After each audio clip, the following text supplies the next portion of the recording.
Jamás vas a poder arreglar eso. El dueño de la fábrica soltó una carcajada señalándola con el dedo frente a toda la planta. Los operarios rieron. No sabía que estaba apostando con la persona equivocada. La prensa número 7 llevaba semanas muerta. 3 técnicos externos habían intentado revivirla. 3 habían fracasado.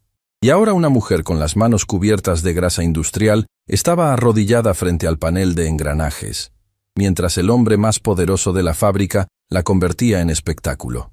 Pero lo que nadie sabía era que Elena Montes conocía esa máquina mejor que cualquier ingeniero con título. Y lo que estaba a punto de pasar cambiaría todo. La planta entera olía a aceite quemado y metal caliente. El ruido habitual de las prensas industriales, ese latido mecánico constante que marcaba el ritmo de cada jornada, se había reducido a un zumbido irregular y enfermo desde que la número 7 dejó de funcionar. La producción había caído. Los clientes presionaban. Los contratos temblaban. Y Gustavo Ferrer, dueño de Ferrer Metalúrgica, buscaba culpables en lugar de soluciones. Elena tenía los antebrazos hundidos entre los engranajes de la máquina muerta. Sentía el metal frío contra la piel. Sus ojos estaban cerrados. No necesitaba ver. Necesitaba escuchar. Necesitaba sentir. ¿Ven esto? Gustavo se dirigió a los operarios que se habían congregado alrededor formando un semicírculo. Señalaba a Elena con el dedo índice extendido, como quien señala algo absurdo en un escaparate. La señorita cree que puede hacer lo que 3 ingenieros certificados no pudieron. Con esas manitas. ¿No es encantador? Risas. Aplausos burlones. Alguien silbó desde el fondo del grupo. «Oye, nena». Gustavo se inclinó hacia ella con esa sonrisa amplia que reservaba para cuando quería recordarle a todos quién mandaba.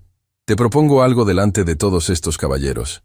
Si logras que esta chatarra funcione antes de que termine el turno, te pago el triple de tu sueldo este mes. Aquí mismo. Frente a testigos. ¿Qué me dices?» Las risas se intensificaron. Alguien golpeó una superficie metálica con la palma como aplaudiendo un chiste brillante. Otro sacó el teléfono. El ambiente se sentía como un circo, cuya función principal era la humillación. «¿Y si no puede?», preguntó Ramiro Escalante, el jefe de planta, cruzándose de brazos con una expresión que mezclaba superioridad técnica y diversión. Ramiro era el tipo de hombre que siempre encontraba la manera de posicionarse del lado del poder, sin importar dónde estuviera la razón. «Si no puede», Gustavo se enderezó y se ajustó la corbata con gesto teatral. «Queda demostrado lo que todos aquí sabemos desde el primer día, que hay trabajos que simplemente no son para ciertas personas, que hay lugares donde ciertas personas simplemente no encajan». El silencio que siguió fue diferente al anterior, más espeso, más incómodo, más real. La risa se había transformado en algo que ya no era gracioso y varios lo sabían, pero nadie se atrevía a señalarlo, porque en esa planta la jerarquía pesaba más que la conciencia. Osvaldo Juárez, el encargado de la sección de tornos, decidió sumarse. Era un hombre corpulento que compensaba sus inseguridades técnicas con una agresividad verbal constante, especialmente contra cualquiera que percibiera como más débil.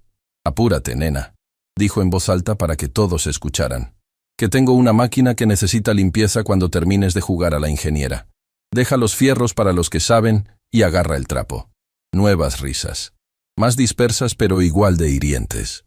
Nicolás Heredia, un operario joven que siempre buscaba la aprobación del grupo haciendo lo que el grupo hacía, sacó su teléfono con una sonrisa. «Hay que documentar esto para la posteridad. El día que una mujer intentó arreglar las 7. Y entonces una voz cortó el ruido. «Señor Ferrer», Tomás Herrera habló con firmeza desde el borde del semicírculo. «La muchacha sabe lo que hace. La he visto trabajar durante meses. Tiene buen ojo para las máquinas. Mejor que el de muchos que llevan aquí años». Tomás era el operario más veterano de la planta. Llevaba décadas ahí, desde que don Fermín Ferrer, el padre de Gustavo, fundó la fábrica con sus propias manos y un préstamo que tardó 20 años en pagar. Tomás conocía cada máquina como conocía su propia respiración. Sus manos tenían más cicatrices que dedos completos, y cada marca contaba una historia de aprendizaje pagada con dolor y constancia. El silencio se afiló como una cuchilla. Gustavo giró hacia él con una expresión que combinaba fastidio y advertencia clara. «¿Desde cuándo tú das opiniones técnicas sin que nadie te las pida, Herrera? ¿Ahora resulta que eres asesor de la dirección? Desde que llevo aquí más tiempo que usted, señor. Desde antes de que usted supiera diferenciar un engranaje de un cojinete. La planta entera contuvo el aliento. Ramiro dio un paso hacia Tomás con la mandíbula apretada y el dedo en alto, la vena del cuello hinchada. Cuidado con lo que dices, viejo. Tu antigüedad no te convierte en intocable. Un comentario más así, y mañana mismo estás buscando dónde jubilarte. ¿Quedó claro? Tomás no retrocedió. Sostuvo la mirada de Ramiro con la tranquilidad de quien ha sobrevivido a amenazas peores durante décadas. Pero no insistió. Solo miró hacia Elena, que seguía concentrada en la máquina como si aquella escena ocurriera en otro universo, y le hizo un gesto casi imperceptible. Sigue. No pares por ellos. Bueno, Gustavo aplaudió con fuerza para retomar el control. Se acabó el debate. El show va a empezar. Alguien traiga café y botanas. Esto va a ser entretenido. Se recargó contra una columna de metal y cruzó los brazos, esperando el fracaso como quien espera el último acto de una comedia. Elena escuchó cada palabra, cada risa, cada silbido, cada silencio cobarde de los que sabían que aquello estaba mal, y no dijeron nada. Sintió el calor de la humillación subiéndole por el cuello hasta las orejas. Las manos le temblaron un instante, pero no respondió, porque sabía algo que nadie en esa planta sabía. Sabía exactamente qué tenía la prensa número 7, y sabía exactamente cómo arreglarla. Lo sabía porque esa máquina era idéntica, modelo por modelo, serie por serie, a la que su abuelo Ernesto Montes había operado durante 40 años en una fábrica textil del sur del país. La misma marca, la misma generación, las mismas entrañas de acero, cobre y hierro fundido que ella había aprendido a desarmar y rearmar sentada en las rodillas de su abuelo, mucho antes de aprender a leer. El cuaderno estaba en su mochila. Siempre estaba ahí, gastado hasta lo irreconocible, con las esquinas dobladas por el uso y manchas de grasa en cada página, manchas viejas de las manos de Ernesto y manchas nuevas de las manos de Elena, mezclándose como capas geológicas de 2 generaciones de conocimiento manual. 142 páginas escritas a mano con lápiz y a veces con bolígrafo. Diagramas de máquinas industriales dibujados con una precisión que habría impresionado a cualquier ingeniero. Anotaciones sobre fallas comunes.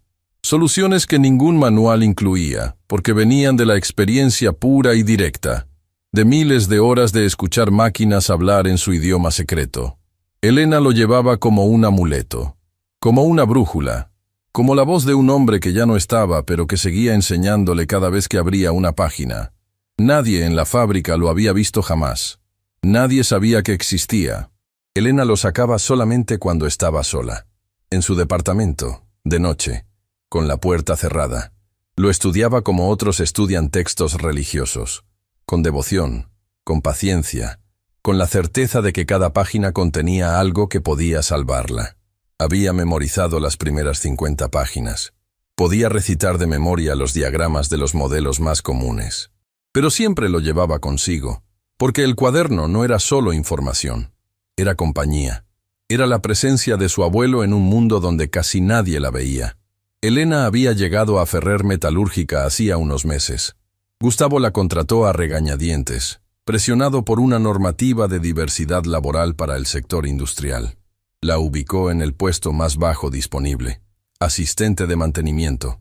En la práctica, limpiar máquinas, barrer virutas, recoger trapos empapados de aceite, ser invisible, al menos que sirva para algo útil, dijo Gustavo el día de la firma, sin mirarla a los ojos. Desde su primer día, Elena llegaba antes del amanecer y se iba cuando la planta estaba vacía. No se quejaba, no pedía, no buscaba conversación, solo observaba. Cada máquina, cada sonido, cada vibración. Registraba mentalmente patrones de funcionamiento, ritmos normales, variaciones que nadie más percibía. Para casi todos, Elena era parte del paisaje, la chica del trapo, un cuerpo que se movía entre las máquinas sin hacer ruido. Osvaldo era el más abiertamente hostil. Cada vez que la veía cerca de un equipo con algo más que un trapo en las manos, soltaba algún comentario. «Cuidado, nena, que eso muerde. ¿Te perdiste? La escoba está por allá. Si rompes algo, te descuentan 3 meses». Nadie lo detenía. Nadie decía nada. Pero había dos excepciones en esa planta gris.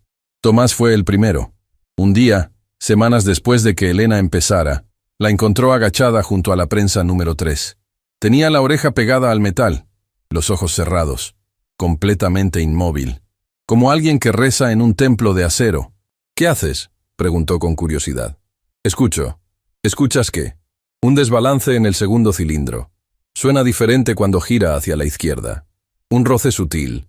Algo suelto por dentro, tocando la pared con cada revolución». Tomás arqueó las cejas. Se agachó. Pegó su propia oreja al metal. El sonido era tan sutil, tan enterrado bajo el ruido general, que cualquier otro lo habría descartado. Pero estaba ahí, apenas perceptible. Un fantasma sonoro que anunciaba una falla futura. Un técnico confirmó el problema 2 días después, cuando ya era audible para todos. Desde ese momento, Tomás la trató diferente, con respeto profesional limpio. Le explicaba cosas cuando nadie veía. Le señalaba detalles que los manuales no mencionaban. Le contaba las personalidades de las máquinas, cuáles eran temperamentales, cuáles nobles, cuáles rencorosas si las descuidabas. «¿Dónde aprendiste a escuchar máquinas?», le preguntó un día. «Mi abuelo», dijo Elena. 2 palabras. Un universo. Tomás no insistió. Los hombres que trabajan con las manos toda su vida reconocen el peso de ciertas respuestas cortas. La segunda excepción fue Lucía Estrada, encargada de almacén y la única otra mujer en la planta. Lucía era incapaz de no ser amable. Le guardaba café. Le explicaba las rutinas burocráticas. La saludaba cada mañana con el mismo «buenos días, colega» que le daba a cualquier operario. «¿Por qué te aguantas todo esto?», le preguntó una tarde, después de ver cómo un operario derramó grasa en el piso a propósito frente a ella. «Porque sé para qué estoy aquí», Elena respondió sin levantar la vista. «Y no es para esto». Lucía la miró sin entender del todo, pero algo brillaba en los ojos de Elena que no admitía dudas. Un recuerdo. Elena tenía quizás 5 o 6 años. La fábrica donde trabajaba su abuelo Ernesto era grande, ruidosa, llena de máquinas que para una niña eran monstruos amigables. Su abuelo la sentaba en sus rodillas frente al panel de una prensa industrial. «Cierra los ojos», le decía con esa voz grave y paciente que Elena recordaba como si la estuviera escuchando ahora. «¿Qué escuchas?». «Ruido», decía la niña. «No, escucha mejor, más despacio, sin prisa». Y la niña cerraba los ojos más fuerte, como si eso ayudara. Y de pronto, dentro del ruido, empezaba a distinguir ritmos, patrones, una melodía mecánica compleja pero predecible. «Suena como un corazón», exclamó una vez. «Exacto», Ernesto sonrió. «Cada máquina tiene un corazón. Cuando el corazón está sano, suena regular. Cuando algo está mal, el ritmo cambia. Aprende a escuchar el ritmo y sabrás cuándo una máquina está enferma antes de que nadie más lo note». Esa fue la primera lección, la base de todo. Las lecciones continuaron durante años. Cada vez que Elena visitaba a su abuelo, él le enseñaba algo nuevo.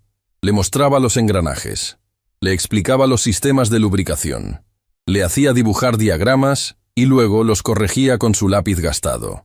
Le enseñó a fabricar herramientas con restos de metal.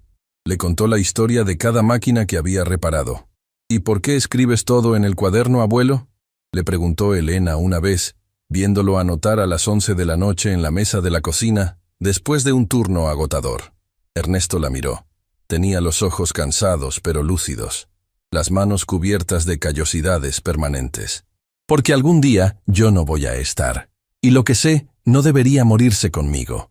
Si lo escribo, alguien lo va a encontrar, alguien lo va a necesitar, y ese día va a ser como si yo estuviera ahí». Elena tenía 11 años cuando él dijo eso. No lo olvidó nunca. Ernesto murió poco después de jubilarse. 40 años de servicio, sin reconocimiento, sin ceremonia, sin placa. Un día dejó de ir a la fábrica, y al mes siguiente, su corazón decidió que también había terminado su turno. Le dejó a Elena 2 cosas, el cuaderno y la llave de compensación angular que había fabricado a mano para un modelo específico de prensa industrial. Elena guardó ambas como reliquias sagradas.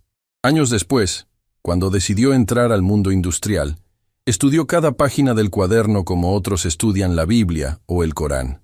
Se convirtió en su formación privada, su universidad secreta, su diploma invisible y la llave. La llave la reconstruyó ella misma con las mismas medidas, los mismos ángulos, el mismo acero, siguiendo los planos del cuaderno con precisión milimétrica. La guardaba envuelta en un trapo limpio dentro de su caja de herramientas personal. Elena tenía 8 años cuando su abuelo le enseñó a usar una llave inglesa. No una llave de juguete, una llave real, pesada, de acero cromado que le hacía doler la muñeca. «Si no puedes sostenerla», le dijo Ernesto, «es porque tus manos todavía no son lo suficientemente fuertes. Pero van a serlo. Practica». Y Elena practicó. Cada fin de semana que visitaba a su abuelo, practicaba. Apretaba tornillos, aflojaba tuercas. Sentía el momento exacto en que el metal cedía bajo la presión justa. Ni mucho ni poco. El punto perfecto. «¿Cómo sé cuándo es suficiente?», preguntó una vez. «Cuando sientas que el metal te dice basta. Cada material tiene un límite. Si lo pasas, lo rompes. Si te quedas corto, se afloja. El secreto es encontrar el punto exacto donde el metal y tú están de acuerdo». Esa lección le había servido para mucho más que para apretar tornillos. Le había servido para la vida entera. Encontrar el punto exacto. Ni demasiado ni insuficiente. El equilibrio que sostiene las cosas. A los 10 años, Elena podía identificar 5 tipos diferentes de fallas mecánicas solo por el sonido. A los 12, sabía leer planos industriales. A los 14, podía explicar el funcionamiento completo de una prensa hidráulica con los ojos cerrados. Su madre no entendía del todo esa fascinación. ¿No prefieres hacer cosas normales? ¿Ir al cine? ¿Salir con amigas? Esto es normal para mí, mamá. Esto es lo que me gusta. Su madre suspiraba, pero nunca le prohibió nada, porque veía cómo brillaban los ojos de Elena cuando hablaba de engranajes y calibraciones. El mismo brillo que había visto durante décadas en los ojos de su propio padre. Ernesto había sembrado algo en su nieta que ninguna escuela habría podido plantar. Un amor por el oficio que venía de lo más profundo. Y cuando Ernesto murió, Elena sintió que una parte del mundo se había quedado sin sonido. Las máquinas seguían funcionando en todas partes, pero faltaba la voz que le explicaba lo que decían. Hasta que abrió el cuaderno, y ahí estaba, la voz de su abuelo, intacta entre las páginas manchadas de grasa, enseñándole todavía, guiándola todavía, como si 40 años de conocimiento se hubieran comprimido en tinta y papel para esperar el momento exacto en que ella los necesitara. Y ese momento había llegado. Esa llave era la pieza que faltaba para la prensa número 7. La número 7 había sido la joya de Ferrer metalúrgica, la máquina más precisa, más productiva, más confiable de toda la línea. Fabricaba piezas de precisión milimétrica que ningún otro equipo igualaba. Cuando se detuvo, la producción cayó un 30% y los clientes empezaron a amenazar con cancelar contratos. Gustavo, desesperado, llamó al primer técnico, un ingeniero joven, título de universidad prestigiosa, maletín de cuero, computadora de última generación, aire de suficiencia que precedía su presencia. Revisó la máquina 2 días, cambió 3 componentes costosos, encendió. La 7 arrancó durante 47 segundos. Luego se detuvo con un chirrido que hizo temblar el suelo. El ingeniero cobró su tarifa completa y se fue sin explicaciones. El segundo técnico venía de la empresa fabricante de la prensa. Planos originales, manuales internos, todo el conocimiento oficial. Trabajó una semana. Reemplazó el sistema de lubricación completo. Cambió sellos. Recalibró sensores. La máquina arrancó. Funcionó 3 horas. Gustavo llamó a un cliente para decirle que todo estaba resuelto. Luego la prensa empezó a producir piezas deformes y se detuvo con el mismo chirrido. El fracaso del segundo técnico fue el que más dolió. No por la reparación fallida, sino por lo que reveló después. Cuando la máquina empezó a producir piezas deformes, el técnico de la empresa fabricante se acercó a Gustavo con expresión incómoda. «Señor Ferrer, hay algo que debo decirle». «¿Qué?» «Este modelo es muy antiguo. La empresa dejó de fabricar repuestos originales hace años. Las piezas que instalé son compatibles, pero no idénticas. Hay un margen de error». «¿Margen de error? Me dijiste que iba a quedar como nueva». El técnico se rascó la nuca. «Debería haber sido más claro al respecto. Lo siento. Lárgate de mi fábrica». El técnico recogió sus herramientas y se fue sin discutir. Pero el daño estaba hecho. No solo en la máquina, sino en la moral de toda la planta. Los operarios empezaron a hablar de despidos. Si la número 7 no volvía a funcionar, la empresa no podría cumplir los contratos pendientes. Y si no cumplía los contratos, alguien iba a pagar el precio. Y ese alguien nunca era el de arriba. Rosa, la encargada de limpieza que compartía turno con Elena, fue quien mejor expresó lo que todos sentían. «Si cierran la planta, yo pierdo el único trabajo que tengo», le dijo a Elena una mañana mientras ambas limpiaban el área de descanso.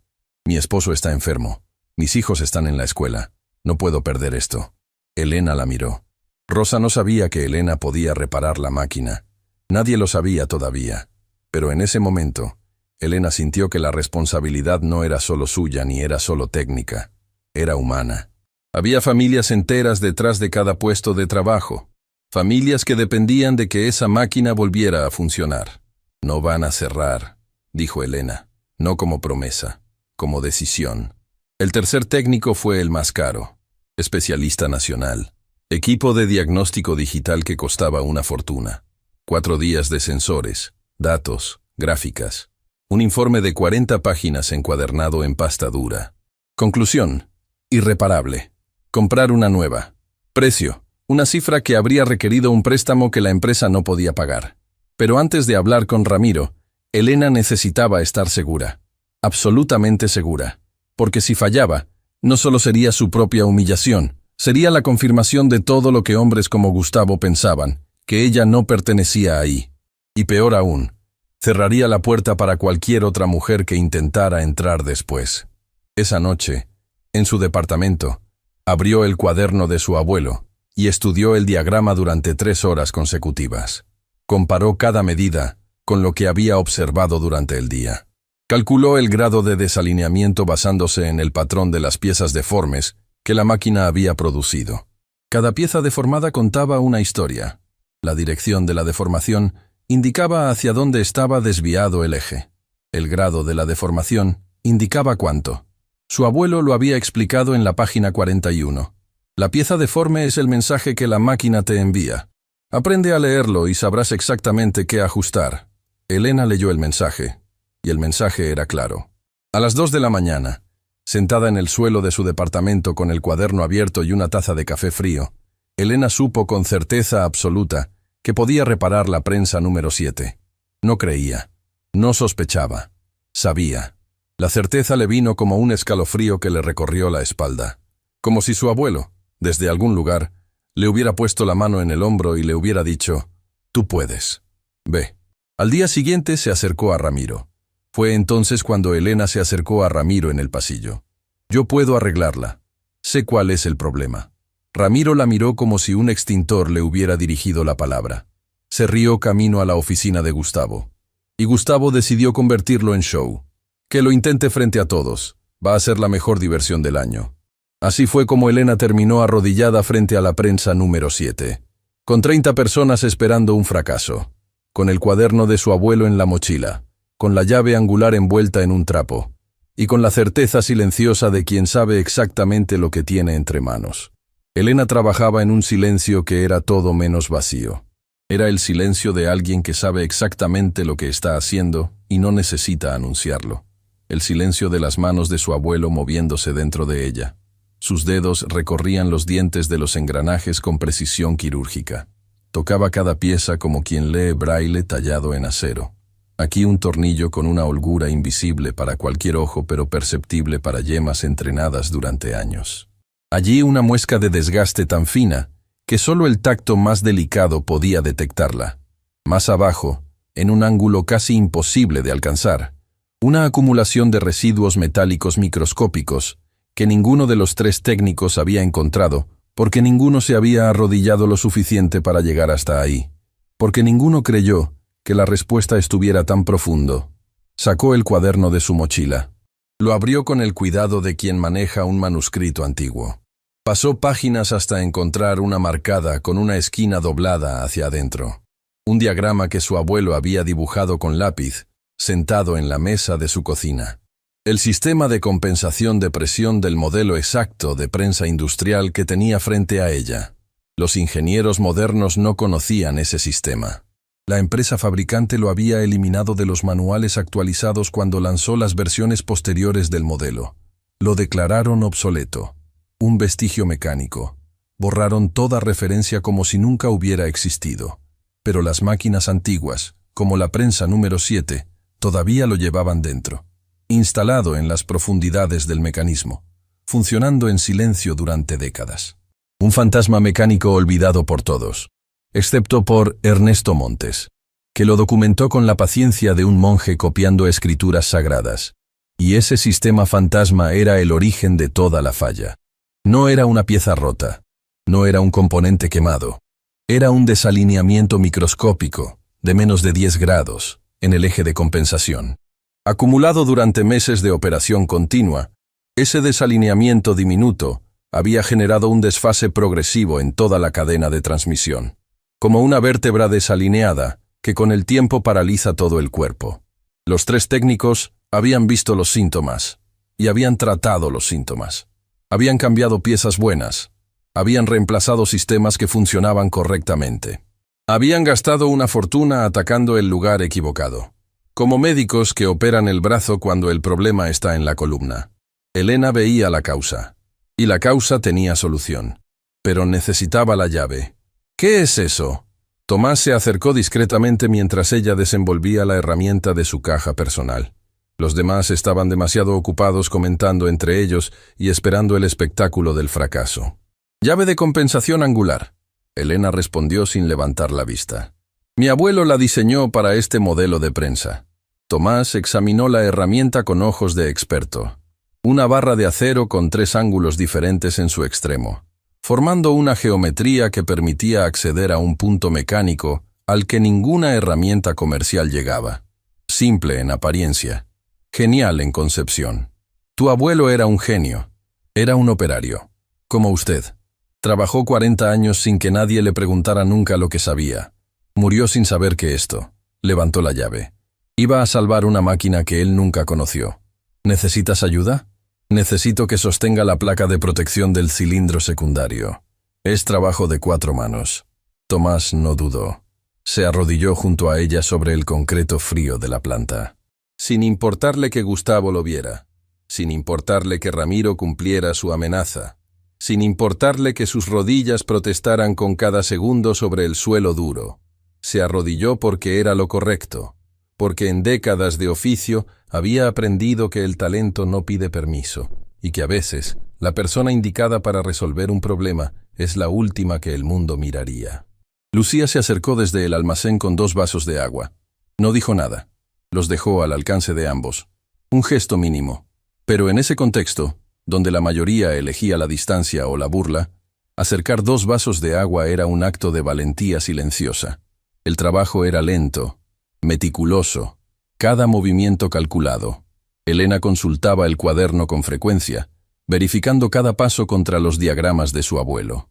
Tomás sostenía la placa con firmeza, siguiendo las instrucciones de Elena sin cuestionar, con la confianza de quien reconoce competencia cuando la ve.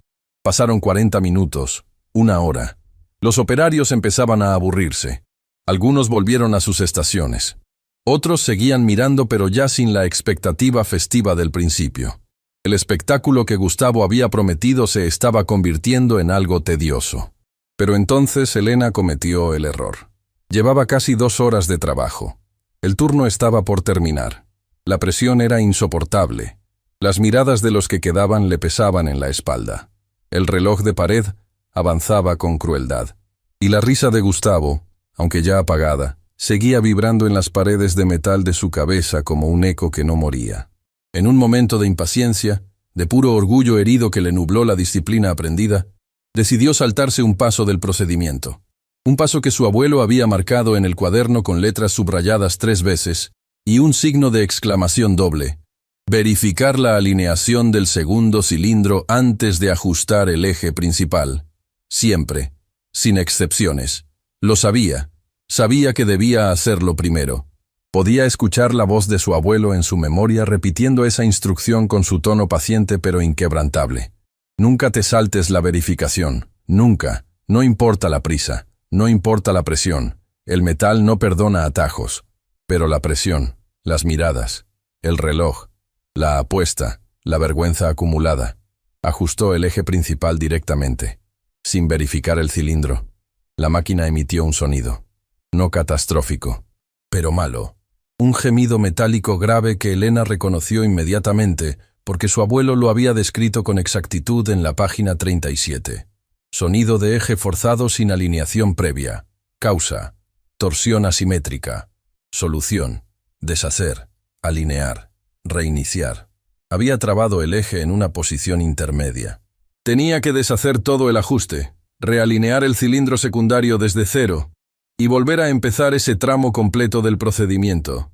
40 minutos de trabajo perdidos en un segundo de impaciencia. Su estómago se contrajo.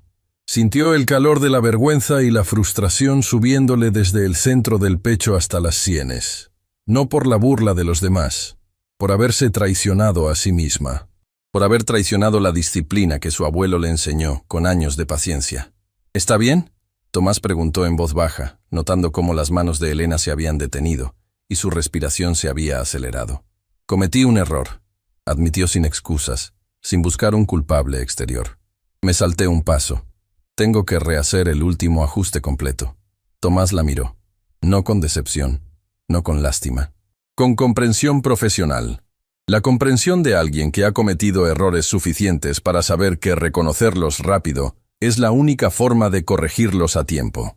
¿Sabes cómo arreglarlo? Sí, pero perdí 40 minutos. Entonces no los perdiste. Los invertiste en recordar algo importante. Desde el otro lado de la planta, la voz de Gustavo cortó el aire como una sierra. ¿Ya te rendiste, princesa? El turno termina en menos de 2 horas. Mejor agarra la escoba antes de que esta chatarra te caiga encima. Risas. Menos que antes, pero todavía suficientes para quemar. Elena cerró los ojos. La vergüenza le ardía. Pero debajo de la vergüenza había algo más fuerte, más antiguo, más profundo. La disciplina de empezar de nuevo. La enseñanza que su abuelo nunca puso en palabras, pero que demostró cada día de su vida durante 40 años. Levantarse. Siempre. Sin drama. Sin excusas. Levantarse y empezar otra vez. Respiró. Una vez. Profunda. 2. Más lenta. Abrió el cuaderno en la página del procedimiento. Releyó cada paso con calma deliberada, como si tuviera todo el tiempo del universo. Puso el dedo sobre la línea subrayada 3 veces. La acarició. Y empezó de nuevo.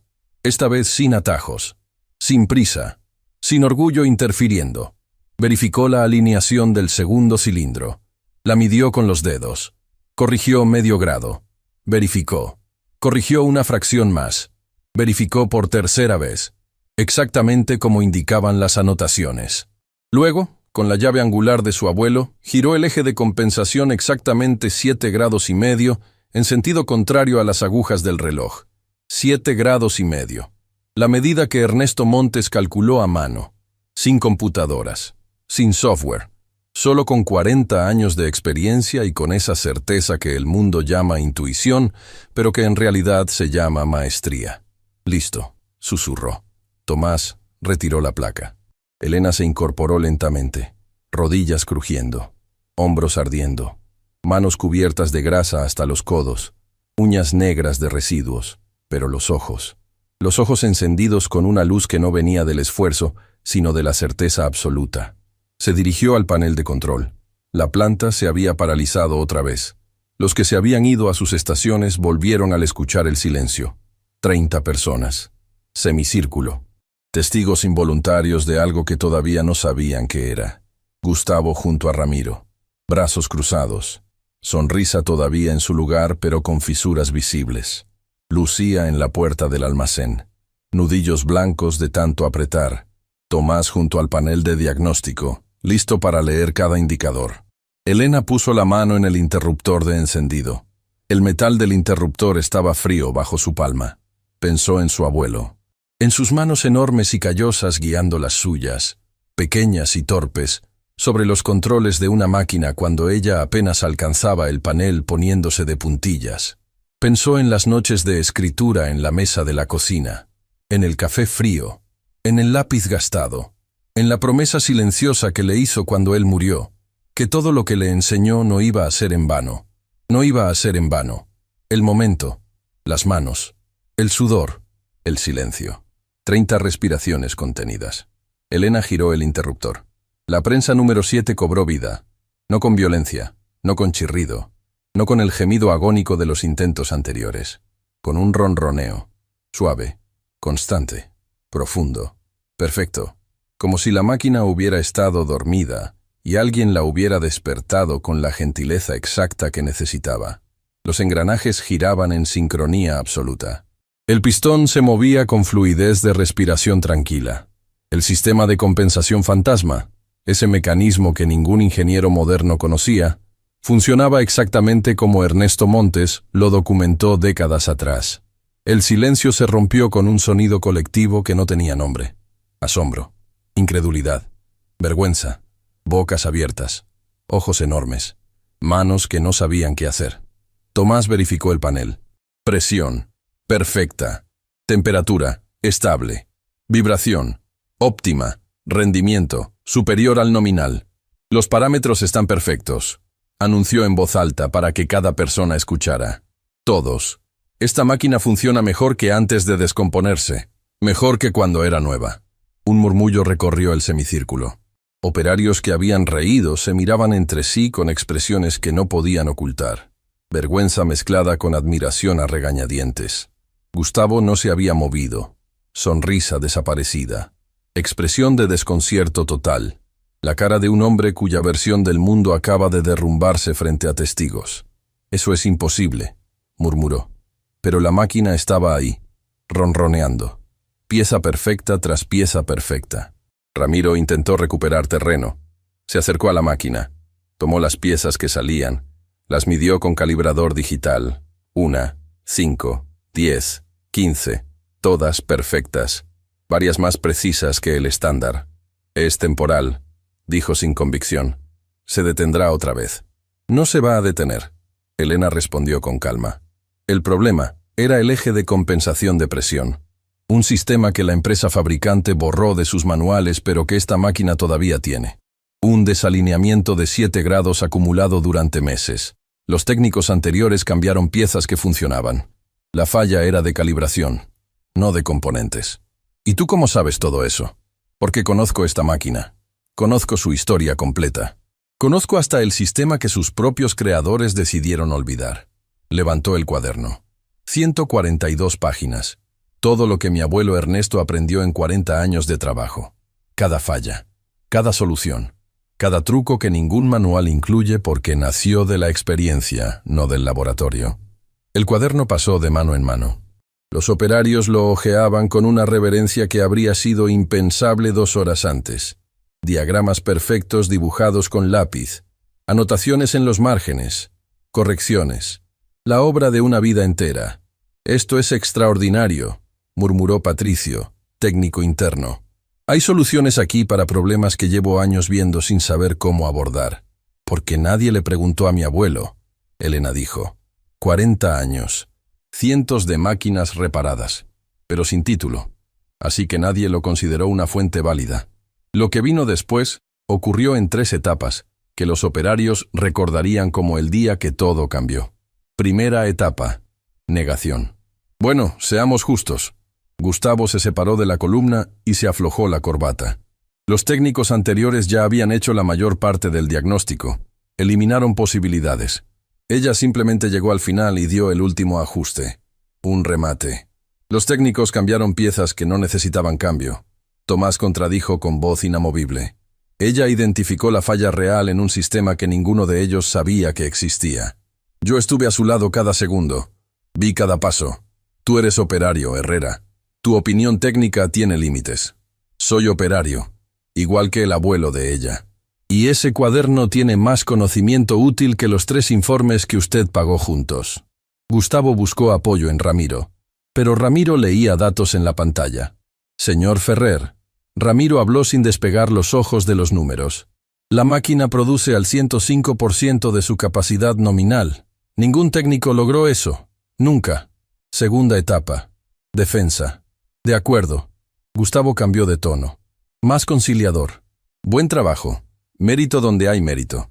Pero no convirtamos una reparación mecánica en algo más grande. Usted hizo una apuesta pública, dijo Verónica Salas, encargada de control de calidad, desde el fondo del grupo. Verónica llevaba meses callada en cada reunión, pero algo se abrió en ella que no iba a cerrarse. Frente a todos, triple sueldo, sus palabras exactas. Era una broma, Verónica. No sonó como broma. Y hay 30 testigos. Yo también la escuché. Patricio levantó su teléfono. Y la grabé. La pantalla mostraba el fotograma. Gustavo señalando a Elena, carcajada, dedo acusador, operarios riendo al fondo. La apuesta, la burla, todo en alta definición. El rostro de Gustavo perdió todo color. Borra eso. Es mi teléfono personal, grabado en mi tiempo de descanso. Santiago, el joven del equipo, levantó su propio teléfono. Yo también tengo otro ángulo. Gustavo miró a Patricio con furia contenida. Dame ese teléfono, ahora. No. Es una orden directa de tu empleador. Es una amenaza ilegal a un empleado. Intervino Verónica con voz clara. Si quiere confiscar propiedad personal, necesita una orden judicial. Yo estudié Derecho Laboral antes de trabajar en control de calidad. Gustavo la miró como si la viera por primera vez. ¿Tú estudiaste Derecho? 2 años, antes de que la vida me trajera aquí. Hay muchas cosas que usted no sabe sobre las personas que trabajan para usted, señor Ferrer, porque nunca preguntó. La frase cayó como un segundo martillazo. Gustavo abrió la boca. La cerró.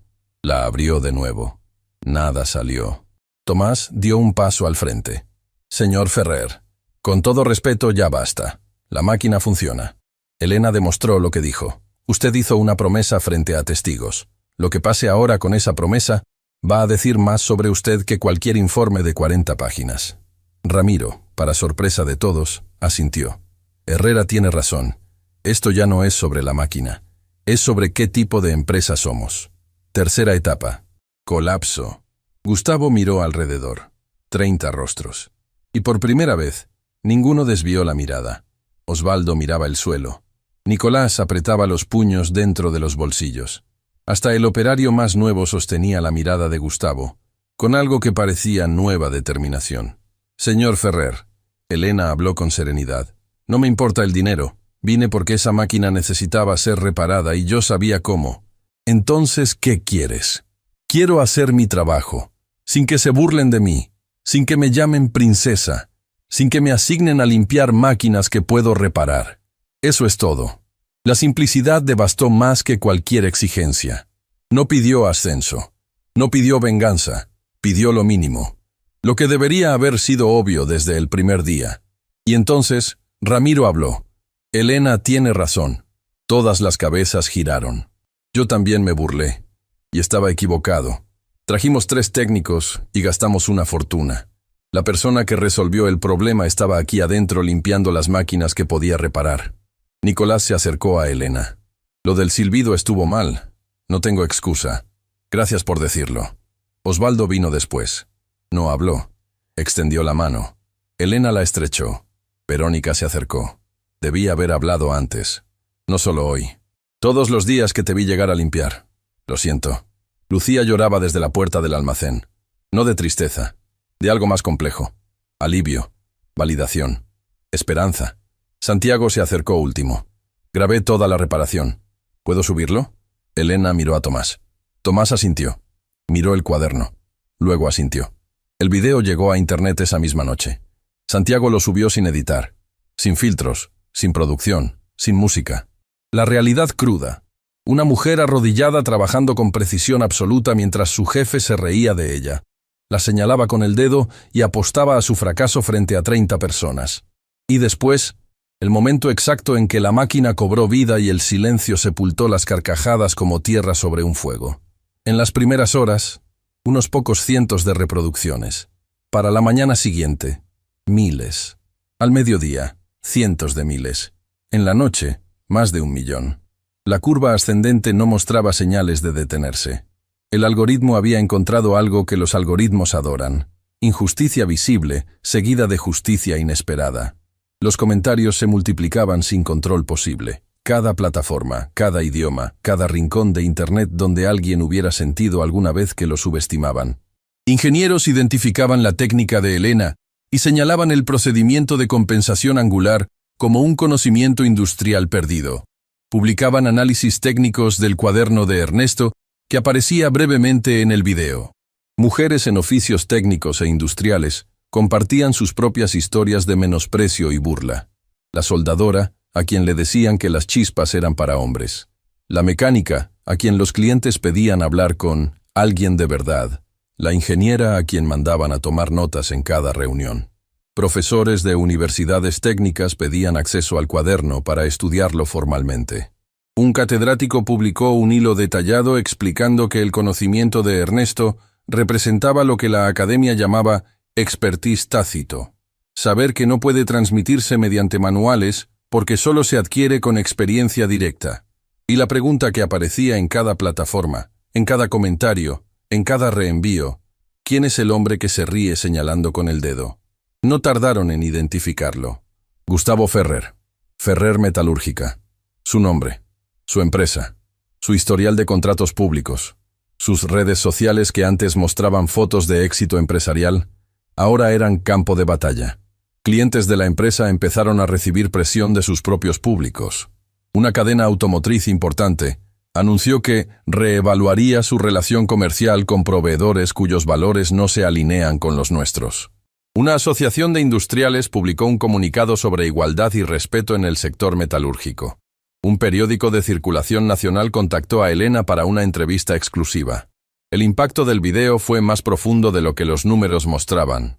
Detrás de cada reproducción había una persona que se identificaba. Detrás de cada comentario, una historia personal. Una mujer en una provincia lejana escribió: «Mi madre trabajó 30 años en una fábrica de ropa. Sabía más que el dueño sobre cada máquina. Nunca nadie le agradeció. Murió el año pasado. Hoy le mostré este video a mi hija y le dije: tu abuela era como Elena». Un operario de una planta automotriz escribió: «Llevo 22 años aquí. Inventé un sistema que ahorra 2 horas por turno. Nadie me escuchó. Hoy imprimí el video y lo pegué en el comedor. Mañana voy a hablar con mi gerente». Una estudiante de ingeniería escribió: «Me dijeron que dejara la carrera cuando reprobé cálculo. Vi este video, volví a inscribirme y ahora paso con las mejores notas». Si Elena pudo arrodillarse frente a 30 personas que se reían de ella y hacer su trabajo, yo puedo sentarme frente a un examen. Los medios empezaron a cubrir la historia con diferentes ángulos. Un programa matutino invitó a un panel de expertos para discutir el conocimiento tácito en la industria. Un documental independiente comenzó a filmarse sobre operarios con cuadernos como el de Ernesto.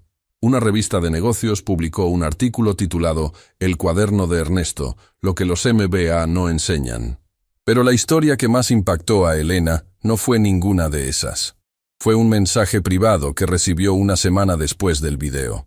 «Señorita Montes, soy Renato Guzmán. Fui uno de los ingenieros que intentó reparar la prensa número 7. El primero. El que cobró la tarifa completa y se fue sin dar explicaciones. Vi el video.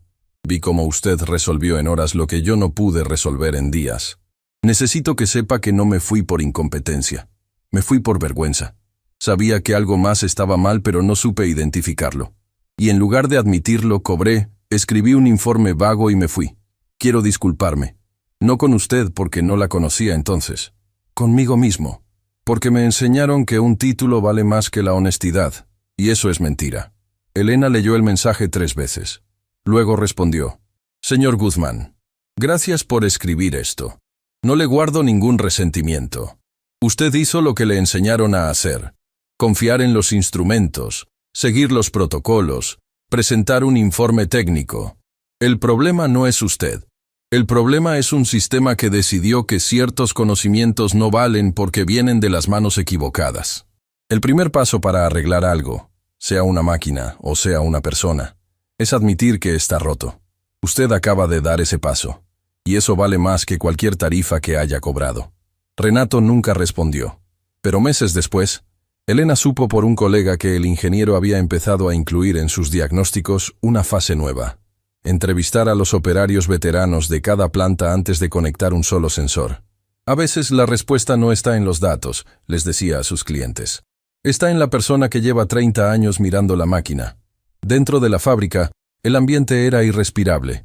Los empleados llegaban cada mañana abriéndose paso entre periodistas que acampaban en la puerta. ¿Trabajan ustedes en Ferrer Metalúrgica? ¿Conocen a Elena Montes? ¿Es verdad que el dueño se burló de ella? Los operarios pasaban sin comentar, pero la tensión se masticaba en el aire como polvo de metal. Don Héctor Palacios, el contador de la empresa desde hacía 2 décadas, fue el primero en entrar a la oficina de Gustavo sin tocar. 3 clientes cancelaron contratos esta mañana, dijo sin preámbulo. 5 más están en pausa. Si esto continúa una semana, perdemos casi 1/3 de la facturación. Gustavo estaba hundido en su silla con las cortinas cerradas. Las ojeras le llegaban hasta los pómulos. No había dormido. Es una apuesta personal, repitió como un mantra que ya no funcionaba. No tiene que ver con la empresa. Tiene todo que ver cuando la cara de la empresa es la misma que aparece riéndose de una empleada en un video con 3 millones de reproducciones. Y subiendo. Gustavo se frotó los ojos. Hay más, continuó don Héctor. El sindicato está preparando una carta abierta. Dicen que si así tratas a la única mujer de la planta, ¿cómo será el trato con los demás? Están juntando firmas. Van a publicarla. Esto es una locura. No, esto es una consecuencia. Hiciste algo en público y el público respondió. ¿Qué sugiere que haga, don Héctor? El contador, un hombre que había visto a Gustavo crecer desde niño, que había trabajado con don Fermín antes que con su hijo, lo miró con una mezcla de severidad y cariño que solo los años permiten. Lo que tu padre habría hecho. Lo correcto. Gustavo no respondió, pero algo se movió detrás de sus ojos. Fue su hija quien terminó de romper lo que quedaba del muro. Daniela Ferrer estudiaba ingeniería industrial en la universidad. Tenía casi la misma edad que Elena, y había visto el video 4 veces antes de ir a buscar a su padre al tercer día de encierro. Papá. Entró sin tocar, sin pedir permiso, con esa determinación que heredó de don Fermín sin haberlo conocido. Daniela, no estoy de humor. No vine a preguntarte cómo estás de humor. Vine porque mis compañeros de universidad compartieron el video. Mis profesores lo comentaron en clase. Una compañera me preguntó frente a todos si ese era mi padre. Tuve que decir que sí mientras todo el salón me miraba. Gustavo no levantó la vista. Yo estudio ingeniería, papá. ¿Sabes cuántas veces me han dicho que no pertenezco? ¿Cuántas veces alguien se ha reído cuando levanto la mano en cálculo estructural? ¿Cuántas veces un compañero me ha explicado algo que yo ya sabía, hablándome lento como si fuera incapaz de entender? No es lo mismo, Daniela. Es exactamente lo mismo. Exactamente. Tú hiciste en tu fábrica lo que otros me hacen a mí todos los días en la universidad. Mi propio padre. El silencio duró una eternidad comprimida en segundos. ¿Qué hago?, preguntó Gustavo. No como jefe, no como empresario, como un padre que de pronto entiende que ha sido parte del problema que lastima a su propia hija. Lo correcto. No por el video, no por los contratos, no por las cámaras. Porque es lo correcto. Daniela se quedó mirándolo. No lloró, pero su barbilla temblaba con el esfuerzo de contenerse. Y papá, hazlo rápido, porque cada día que pasa sin que actúes, el daño crece. No solo para la empresa, para ti. Se dio vuelta y se fue. Gustavo se quedó solo en su oficina oscurecida. El fotograma del video congelado en la pantalla de su computadora. Su propia cara, deformada por la risa. El dedo extendido señalando a una mujer arrodillada. Tuvo que mirarse durante 1 minuto entero, sin apartar los ojos, como quien se obliga a ver una herida que él mismo causó. Luego levantó el teléfono y llamó a Carolina, su asistente. Convoca reunión general, toda la planta, todos los turnos, para mañana. ¿Qué les digo? Que voy a hacer lo correcto. El área de almacenamiento fue despejada para acomodar a las casi 100 personas que trabajaban en Ferrer Metalúrgica. Los periodistas fueron mantenidos afuera, aunque varios intentaron colarse. Elena llegó con el cuaderno de su abuelo bajo el brazo. Tomás caminaba a su derecha. Lucía a su izquierda, como una guardia de honor que nadie organizó pero que se formó naturalmente. Daniela se sentó en la primera fila, junto a los operarios, no junto a la directiva. Su padre notó la elección. Le dolió, pero entendió. Gustavo subió a la tarima improvisada. Un tablón de madera sobre 2 pallets de material. No había producción. No había escenografía. Solo un hombre con un micrófono portátil y 100 personas esperando. Se veía diferente. No derrotado. Despojado.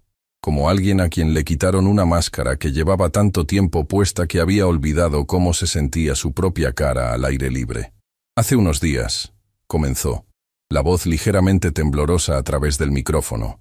Hice algo de lo que estoy profundamente avergonzado. Silencio absoluto. Ni una máquina encendida, ni un teléfono sonando. Me burlé de una compañera de trabajo. Me reí de ella frente a todos ustedes. Aposté públicamente a que fracasaría. La llamé princesa.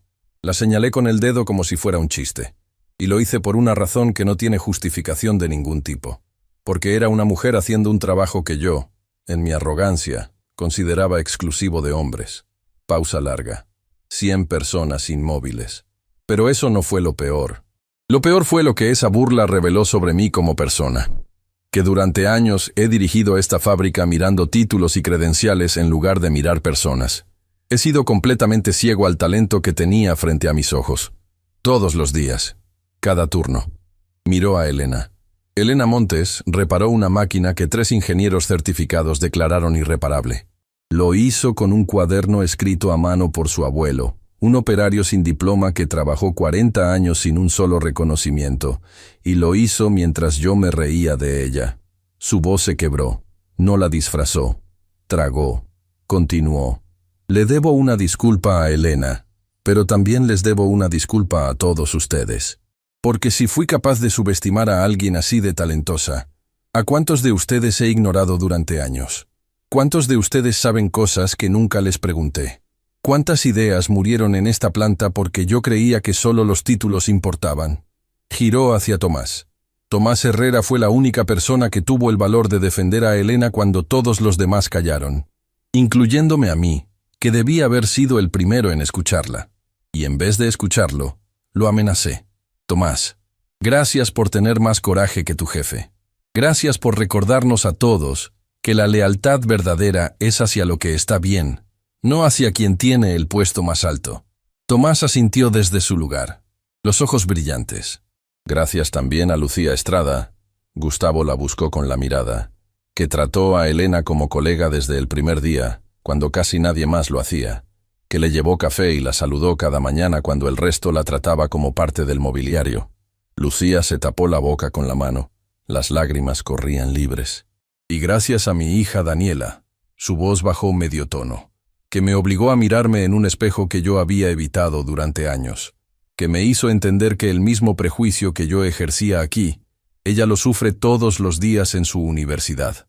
Cada vez que levanta la mano, cada vez que alguien asume que no pertenece, Daniela sostuvo su mirada. Firme, temblando, pero firme. A partir de hoy habrá cambios reales en esta fábrica. Elena será promovida a coordinadora técnica de mantenimiento. Tomás será consultor técnico senior. Vamos a crear un programa de documentación de conocimiento donde cada operario pueda registrar lo que sabe, lo que ha aprendido, lo que ha inventado durante sus años de trabajo.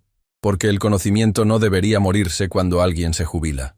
Y la apuesta se cumple. Triple sueldo. Este mes. Como prometí frente a todos. El aplauso empezó tímido. 2 personas. 5. Luego creció como una ola industrial. Operarios golpeando cascos contra las mesas. Era tosco. Ruidoso. Absolutamente sincero. Elena no aplaudió. Escuchaba con el cuaderno contra el pecho. Cuando el ruido se calmó, Gustavo le ofreció el micrófono. Ella dudó. Miró a Tomás, a Lucía, al cuaderno manchado de grasa, y lo tomó. Mi abuelo Ernesto trabajó 40 años en una fábrica como esta, comenzó Elena. Su voz era más suave que la de Gustavo, pero de alguna forma misteriosa llenaba más el espacio. No tenía potencia de volumen, tenía potencia de verdad. Llegaba antes del amanecer y se iba cuando las estrellas ya estaban fuera. Nunca recibió un reconocimiento oficial. Nunca lo invitaron a una reunión de planeación. Nunca le pidieron su opinión sobre nada que no fuera barrer el taller al final del turno.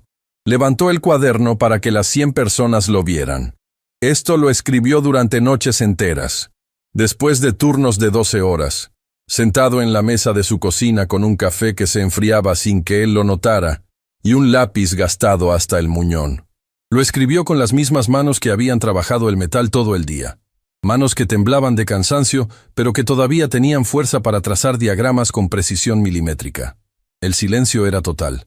Ni una tos, ni un teléfono, nada. Lo escribió porque creía que algún día, alguien, en algún lugar, lo iba a necesitar. No sabía quién, no sabía cuándo, no sabía que ese alguien iba a ser su propia nieta, arrodillada frente a una máquina que el mundo había declarado muerta, mientras un hombre poderoso se reía de ella. Pausa. Dejó que las palabras aterrizaran. No sabía nada de eso, pero sabía algo más importante. Sabía que el conocimiento que se comparte nunca muere, que lo que se escribe con honestidad algún día encuentra al lector que lo necesita, y que vale la pena sacrificar horas de sueño para dejar algo que sirva, aunque nadie te lo pida, aunque nadie te lo agradezca, aunque nadie sepa que lo estás haciendo. Giró la mirada hacia los operarios. Cuando llegué aquí, sabía que iba a ser difícil. Sabía que iban a burlarse de mí. Sabía que cada cosa que hiciera iba a ser cuestionada 10 veces más de lo que sería cuestionada si la hiciera cualquier otra persona con la misma capacidad pero diferente aspecto. Lo sabía porque no era la primera vez. Lo sabía porque toda mi vida he estado en lugares donde me dicen que no pertenezco. Lo que no sabía era que también iba a encontrar a personas como Tomás Herrera. Miró directamente a Tomás. Alguien que me trató como profesional desde el primer día, sin necesitar pruebas, sin esperar a ver el cuaderno, sin pedir credenciales. Alguien que se agachó a escuchar conmigo cuando nadie más se habría molestado. Alguien que se arrodilló a mi lado sobre el concreto frío cuando el resto del mundo estaba de pie riéndose. Alguien que pagó un precio por defenderme, y lo pagó sin quejarse. Tomás bajó la mirada. Su mandíbula temblaba. Lucía le apretó el hombro desde atrás. Y a Lucía, continuó Elena, que me traía café cada mañana y me decía, «Buenos días, colega», cuando los demás me decían, «Cuidado, nena». Esos gestos pequeños que parecen insignificantes son los que te sostienen cuando todo lo demás se derrumba.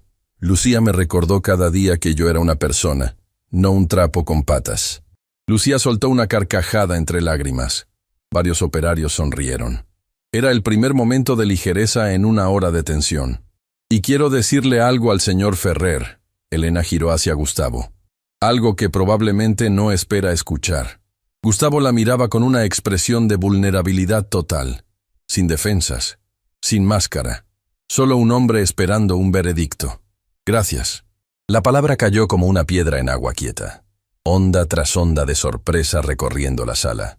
«Gracias por pararse aquí y decir la verdad. No hablo de la apuesta. Eso es dinero. Y el dinero va y viene. Hablo de reconocer un error frente a 100 personas que trabajan para usted. Eso requiere más valor que firmar un contrato millonario. Más fuerza que manejar una empresa. Porque en un contrato usted tiene abogados, pero aquí está solo con su palabra y su vergüenza. Y eligió la honestidad. Eso merece respeto». Gustavo asintió.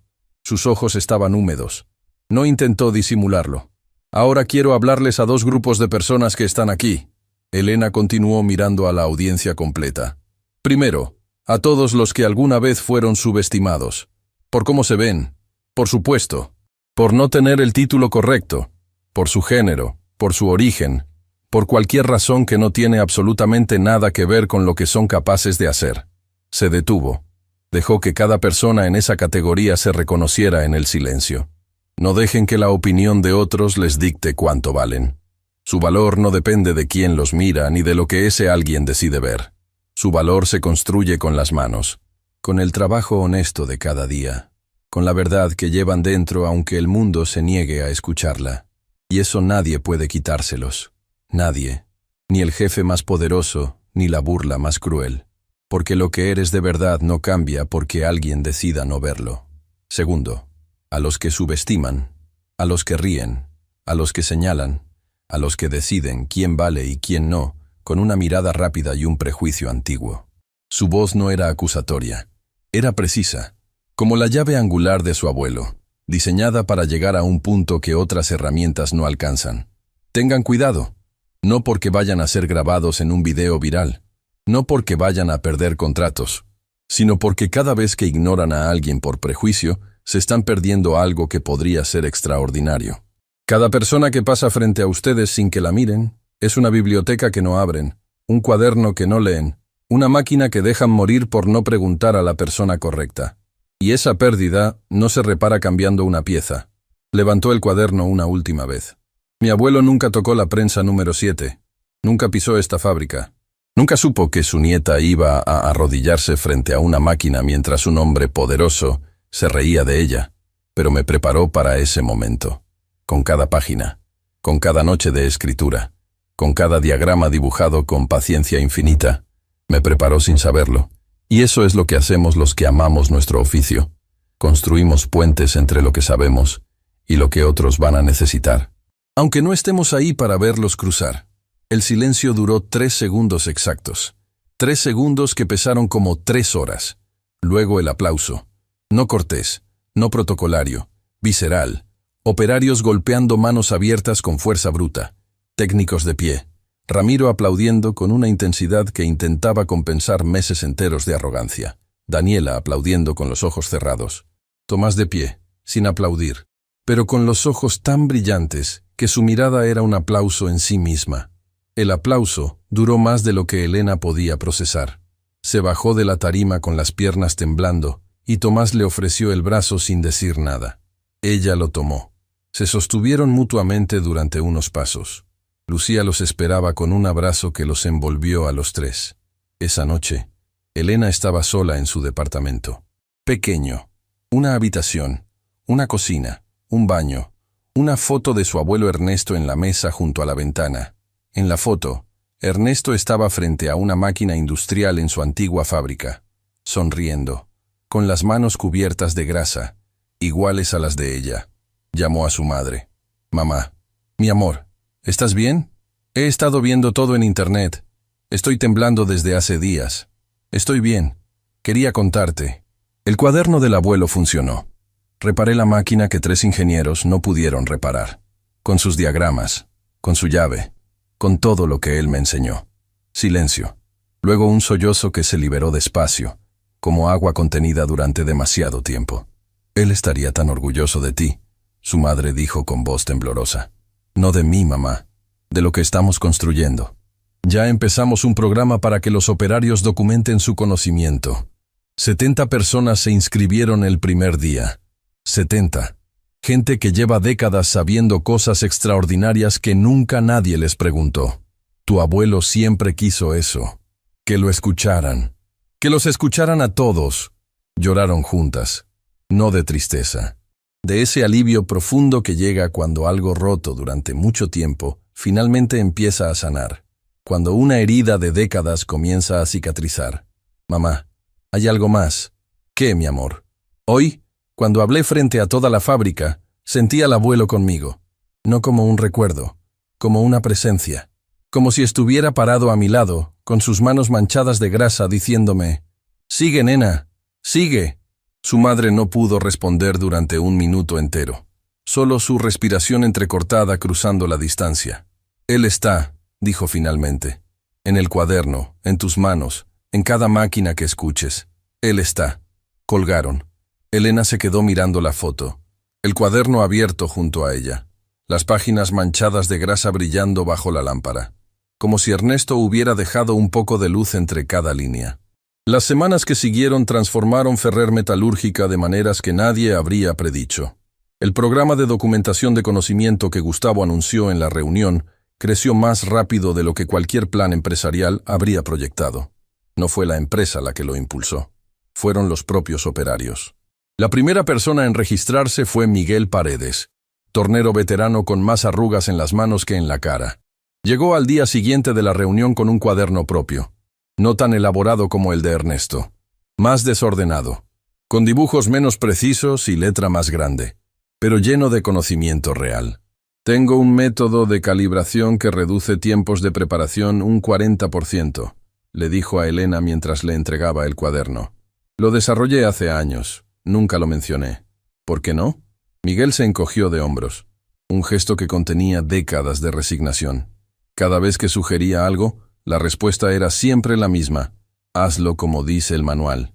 Después de un tiempo, uno aprende a callarse. «Es más fácil así». Elena hojeó el cuaderno. Los diagramas eran rudimentarios pero funcionales. Los cálculos, sorprendentemente sólidos. Las observaciones, nacidas de miles de horas frente al torno.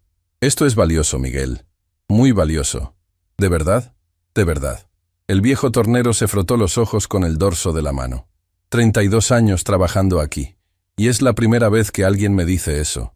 Elena sintió el peso de esa frase como una piedra en el pecho. 32 años. Miles de días. Y la primera vez. Después de Miguel vino Isidro Bravo, de soldadura. Isidro era un hombre callado, casi invisible, que llevaba años perfeccionando una técnica de unión para aleaciones difíciles que ningún manual contemplaba.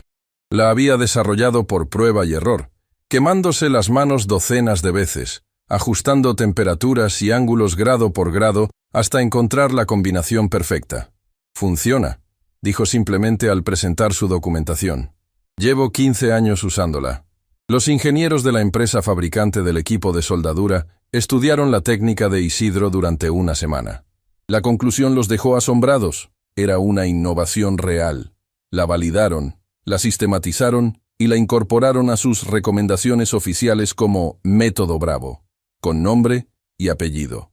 Cuando Isidro vio su nombre impreso en un documento técnico oficial, se sentó en un banco de la planta y no se levantó en 10 minutos. No lloraba. Solo miraba el documento, una y otra vez. Como si no pudiera creer que algo que él inventó ahora tenía nombre formal. Patricia Ruiz fue la siguiente. La otra mujer de la planta. Silenciosa por supervivencia. Eficiente por naturaleza. Había diseñado mentalmente un rediseño completo del flujo de materiales en la sección de ensamblaje. Llevaba 2 años elaborándolo en su cabeza, observando, midiendo tiempos, calculando distancias. Elimina 3 pasos innecesarios, explicó cuando presentó el plan. Ahorra 12 horas semanales de trabajo. Ramiro revisó el plan. Lo revisó 3 veces. La tercera vez levantó la vista y la miró con una expresión que mezclaba admiración y algo parecido a la culpa. ¿Por qué no lo propusiste antes? Porque la última vez que sugerí algo, usted me dijo que me concentrara en lo mío y dejara de perder el tiempo. Ramiro no respondió, pero su silencio fue más elocuente que cualquier disculpa pronunciada. El programa llegó a 70 registros en el primer mes, 70 cuadernos, 70 historias de conocimiento silenciado, 70 personas que finalmente encontraron un lugar donde lo que sabían importaba. Cada registro venía acompañado de una historia personal que Elena escuchaba con la misma atención con la que escuchaba las máquinas. Y cada historia revelaba el mismo patrón doloroso. Talento silenciado por años, por décadas, por estructuras que solo validaban el conocimiento impreso en un certificado. Don Héctor le mostró los números a Gustavo un mes después. Las mejoras implementadas a partir de los registros de los operarios habían aumentado la eficiencia de la planta un 18%, sin inversión en maquinaria, sin consultores externos, sin gastar un solo peso adicional, solo escuchando. 18%, repitió Gustavo mirando la hoja. Solo por preguntar, solo por escuchar, corrigió don Héctor, que no es lo mismo. Una tarde, semanas después de la reunión general, Elena hacía mantenimiento preventivo en la prensa número 7. La planta estaba vacía. El turno había terminado. Solo ella y el ronroneo constante de la máquina que ya le era tan familiar como su propia respiración. Escuchó pasos detrás de ella. Gustavo, solo, sin corbata, mangas arremangadas por primera vez en su vida, las manos fuera de los bolsillos. ¿Puedo?, señaló la máquina. Elena asintió.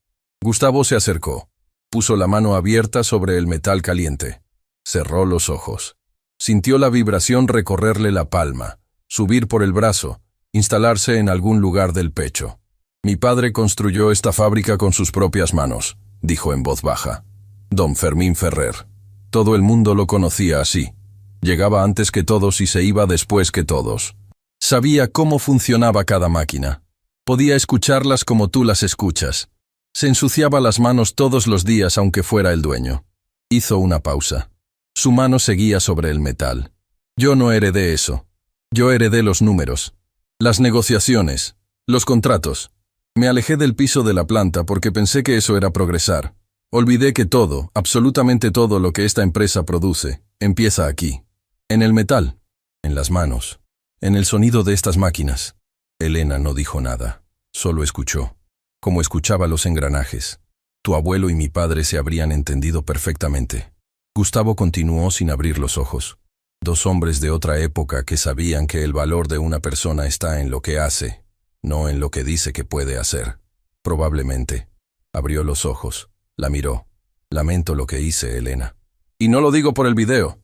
No lo digo por los contratos perdidos. No lo digo por Daniela, aunque ella fue quien me abrió los ojos.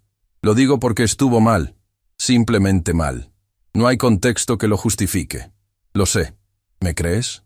Elena lo miró durante un momento largo, evaluándolo, no con dureza, con esa misma atención precisa que le dedicaba a los engranajes.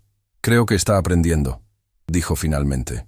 Y aprender lleva tiempo, como reparar una máquina. No se puede forzar, no se pueden saltar pasos. Hay que ir pieza por pieza, con paciencia, hasta que todo vuelve a funcionar como debe.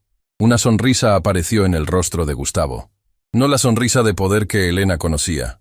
Una más pequeña, más humilde, más humana. Entonces voy a ir pieza por pieza, dijo. Te lo prometo. Se quedaron ahí, en silencio. El ronroneo de la número 7 envolviéndolos a ambos. Dos personas que semanas atrás habrían sido incapaces de compartir un espacio sin tensión. Ahora compartiendo algo que no necesitaba palabras para existir. Cuando Gustavo se fue, Elena sacó el cuaderno de su mochila. Lo abrió en la última página escrita por su abuelo. Una frase suelta, sin diagrama, sin cálculos. Solo 7 palabras escritas con letra cansada pero firme. Lo que haces con amor, permanece. Elena pasó los dedos sobre las letras. Sonrió. Cerró el cuaderno con cuidado. Y volvió al ronroneo de la máquina que su abuelo, sin saberlo, había salvado a través de ella. Otras fábricas empezaron a contactar a Elena. El modelo de documentación de Ferrer Metalúrgica se convirtió en referencia para el sector. 37 empresas lo replicaron en los meses siguientes. No porque fuera obligatorio, porque funcionaba. Una asociación de ingenieros creó un certificado oficial de maestro de oficio para reconocer la experiencia práctica de operarios con trayectoria demostrable. El primer certificado entregado fue póstumo, para Ernesto Montes. Elena lo recibió en su nombre. Lo puso junto a la foto en la mesa de su departamento. Una universidad incorporó el cuaderno de Ernesto a su biblioteca técnica como material de referencia histórica y pedagógica. La primera obra de un operario sin título formal en entrar a ese catálogo académico. La noticia llegó a los periódicos, pequeña, discreta, pero para Elena pesó más que cualquier titular viral. Elena fue invitada a dar una charla en un Congreso Nacional de Industria Metalúrgica. La sala tenía 500 butacas. Estaba llena. Había gente de pie en los pasillos y una transmisión en vivo que multiplicaba la audiencia. Subió al escenario con el cuaderno. Este cuaderno fue escrito por un hombre que nunca pisó un escenario como este, comenzó. Un hombre que nadie habría invitado a dar una charla. Un hombre al que nadie consideraba experto en nada, a pesar de que sabía más sobre estas máquinas que la mayoría de las personas en esta sala, incluyéndome a mí. Levantó el cuaderno. Se llamaba Ernesto Montes. Operario durante 40 años, sin título, sin certificaciones, sin reconocimientos, con este cuaderno y con sus manos como únicas herramientas de expresión. Pausa. 500 personas en silencio. Hace poco, alguien me dijo que yo no iba a poder arreglar una máquina. Se rió de mí frente a 30 personas. Apostó a que fracasaría. Y yo la arreglé. Pero no la arreglé yo, la arregló mi abuelo, a través de sus diagramas, a través de su llave fabricada a mano, a través de 40 años de conocimiento comprimido en estas páginas. Lo que quiero decirles hoy no es mi historia. Es la historia de todos los Ernestos del mundo. Los operarios que saben y nunca les preguntan. Los técnicos que inventan y nunca les reconocen. Los trabajadores que resuelven y nunca les agradecen. Están en cada fábrica, en cada planta, en cada taller, esperando que alguien algún día les pregunte, ¿qué sabes tú que yo no sé? Esa pregunta simple puede cambiar una empresa, puede salvar una máquina, puede salvar una carrera, puede salvar una vida. Miró a la audiencia, a los empresarios. Dejen de buscar respuestas afuera antes de buscarlas adentro. El conocimiento más valioso de su empresa no está en los consultores que contratan ni en los informes que compran. Está en las personas que trabajan con las manos todos los días. Pregúntenles, Escúchenlos. Documenten lo que saben. Cada jubilación sin documentación es una biblioteca que se quema. A los trabajadores, escriban su cuaderno. No importa si nadie se los pide. No importa si creen que nadie lo va a leer. Escriban lo que saben. Porque algún día, cuando menos lo esperen, alguien va a necesitar exactamente lo que ustedes tienen guardado en la cabeza y en las manos. Y a todos los que alguna vez escucharon la frase, jamás vas a poder. Recuerden que esas palabras no los definen. Definen a quien las pronunció. Lo que los define a ustedes es lo que hacen después de escucharlas. La ovación duró varios minutos. Elena bajó del escenario con las piernas temblando. Tomás en la primera fila. Gustavo en la tercera. Daniela junto a su padre. Lucía al fondo, grabando. Todos de pie. Su teléfono sonó esa noche. Número desconocido. Elena Montes. Mi nombre es Gabriela Quiroz. Soy operaria en una fábrica textil del sur. Vi su video. Vi su discurso en el Congreso. Tengo que contarle algo. Dígame, Gabriela. Mi padre también era operario industrial. Toda su vida en la misma fábrica. También tenía un cuaderno, lleno de diagramas y anotaciones. Murió el año pasado y nadie en mi familia sabía lo que contenía. Pensábamos que eran garabatos de viejo. Hoy lo abrí por primera vez. Tiene soluciones para máquinas que todavía operan en mi fábrica. Elena sintió el nudo en la garganta. Mi supervisora siempre me dice que mis ideas no valen porque no tengo título, continuó Gabriela. Hoy le mostré una de las soluciones de mi padre. Funcionó. Ella no supo qué decir. ¿Y qué quieres hacer ahora? Quiero documentar todo lo que mi padre sabía, página por página. Y quiero empezar mi propio cuaderno con lo que yo sé, pero no sé cómo empezar. Empieza por lo que más sabes, por la máquina que mejor conoces. Descríbela como si le estuvieras hablando a alguien que nunca la ha visto. Y no pares. ¿Puedo contactarla si tengo dudas? Siempre. Colgaron. Elena se quedó mirando el teléfono. Y en otra ciudad, una soldadora llamada Miriam Esteves veía el video por quinta vez y decidía, por primera vez en su carrera, mostrarle a su jefe la modificación que había inventado para mejorar la calidad de las uniones en tubería de presión.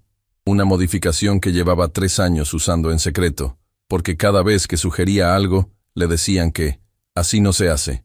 Y en una escuela técnica rural, un profesor llamado Adrián Contreras descargaba las imágenes del cuaderno de Ernesto que alguien había publicado en línea y las proyectaba en su clase. Esto, les decía a sus alumnos, es lo que vale el conocimiento cuando viene de las manos y del corazón. No necesita marco dorado. No necesita sello de universidad. Solo necesita ser verdad. Y en una empresa de la capital, un gerente joven llamaba a una reunión con sus operarios de planta para hacerles una sola pregunta que nadie les había hecho en toda su carrera. ¿Qué saben ustedes que nosotros no sabemos? Y la reunión, que estaba programada para 30 minutos, duró 3 horas. Y de esas 3 horas salieron 11 ideas que la empresa implementó en los meses siguientes, ahorrando más dinero del que habían gastado en consultores durante todo el año anterior. Y en Ferrer Metalúrgica, el programa de documentación llegó a 120 registros. Cada uno era una historia. Cada historia era un rescate. Cada rescate era la prueba de que el conocimiento no tiene género, no tiene título, no tiene límites. La relación entre Gustavo y sus empleados no cambió de la noche a la mañana. No fue una película donde el villano se transforma en héroe después de un discurso emotivo. Fue un proceso lento, torpe, lleno de tropezones y retrocesos que a veces hacían dudar a todos de si el cambio era real. Hubo días en que el viejo Gustavo aparecía, un comentario brusco en una reunión, una decisión tomada sin consultar, una mirada de impaciencia cuando un operario tardaba demasiado en explicar algo. En esos momentos, los empleados intercambiaban miradas y el progreso parecía una ilusión. Pero también hubo días que nadie habría creído posibles meses atrás. Una mañana, Gustavo apareció en el comedor de la planta a la hora del almuerzo. Se sentó en una mesa con operarios de la sección de fresado. No habló de números ni de producción. Preguntó sobre sus familias, sobre cómo habían llegado al oficio, sobre qué les gustaba y qué les frustraba del trabajo diario. Al principio los operarios respondían con monosílabos, desconfiados. Pero cuando vieron que Gustavo realmente escuchaba, que no estaba actuando para una cámara ni preparando un despido disfrazado de conversación, algo se aflojó en el ambiente.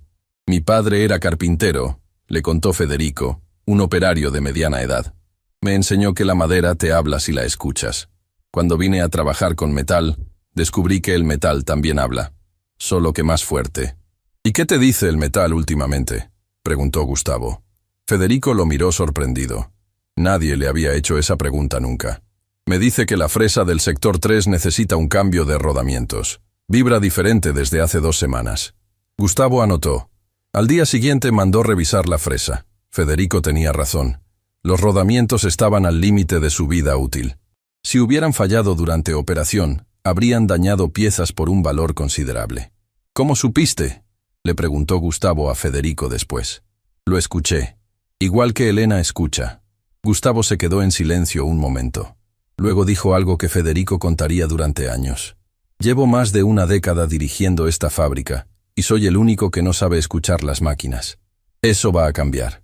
Tomás, desde su nueva posición de consultor técnico, observaba estos cambios con una mezcla de esperanza y cautela. Había visto a demasiados jefes prometer cambios que duraban exactamente hasta que las cámaras se apagaban. ¿Crees que es de verdad?, le preguntó Elena un día, mientras revisaban juntos los registros del programa. Tomás pensó antes de responder. Creo que quiere que sea de verdad. Y a veces, querer es el primer paso. ¿Y si vuelve a ser el de antes? Entonces tendrá a 100 personas recordándole quién decidió ser. Y eso es más difícil de ignorar que un video viral. Elena sonrió. Tomás tenía razón. El cambio más importante no había ocurrido en Gustavo. Había ocurrido en la planta entera. Los operarios que antes callaban ahora hablaban. Los que se reían ahora se detenían. Los que ignoraban ahora preguntaban. Y ese cambio colectivo era mucho más difícil de revertir que el cambio de un solo hombre. Lucía resumió mejor que nadie lo que había sucedido. Una tarde, mientras organizaba el almacén con Elena, dijo algo que se quedó flotando en el aire como el ronroneo de una máquina bien calibrada. Lucía se detuvo con una caja de repuestos en las manos. La apoyó sobre un estante y se giró hacia Elena con expresión pensativa. ¿Sabes qué es lo más loco de todo esto? Que tú no cambiaste la fábrica reparando una máquina. La cambiaste obligando a todos a verse en un espejo. Y eso da más miedo que cualquier falla mecánica. Elena no respondió. Solo sonrió. Porque Lucía tenía razón. Gustavo empezó a bajar a la planta 3 veces por semana. No a supervisar. A preguntar. A escuchar. A ensuciarse las manos por primera vez desde que heredó la empresa. Los operarios lo miraban con desconfianza al principio. Con cautela después. Con algo parecido al respeto. Semanas más tarde, cuando quedó claro que no era una actuación temporal. ¿De verdad quiere aprender a calibrar un torno?, le preguntó Miguel un día. ¿De verdad? Va a tardar meses. Tengo tiempo. Miguel lo miró. Luego sonrió. Una sonrisa que era también una aceptación. Y empezó a enseñarle. Daniela se graduó de ingeniería con honores. Su tesis fue sobre documentación de conocimiento tácito en entornos industriales. Dedicó el trabajo a su abuelo don Fermín y a Ernesto Montes.